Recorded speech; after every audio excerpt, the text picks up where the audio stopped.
Nazywam się Darek Kudłacik. Jestem właścicielem firmy ogrodniczej. Działamy w branży zielonej od 30 lat. Zajmujemy się zagospodarowaniem przestrzeni, realizujemy inwestycje związane z mieszkalnictwem i również z zagospodarowaniem parków i ogrodów. Dzisiaj znajdujemy się na terenie realizacji w Gliwicach.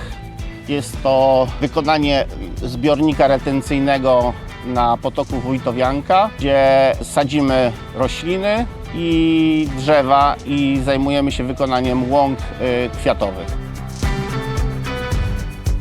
W naszej firmie używamy maszyn Bobcat, ładowarek, koparek i dziś dostaliśmy do przetestowania ładowarkę MT100 i jesteśmy ciekawi, jak będzie pracować.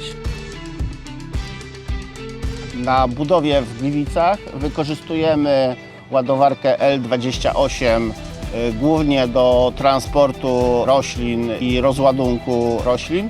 I mamy też tutaj ładowarkę burtową, którą głównie używamy do prac ziemnych, do plantowania i rozwożenia ziemi i wyrównywania skarb, która się tutaj dobrze sprawdza i jesteśmy zadowoleni z maszyn Bobcata, które są łatwe w obsłudze i mamy dostęp do napraw i do serwisu dzięki dealerowi lokalnemu. Myślę, że to nie są ostatnie maszyny Bobcata, które będą pracować w naszej firmie.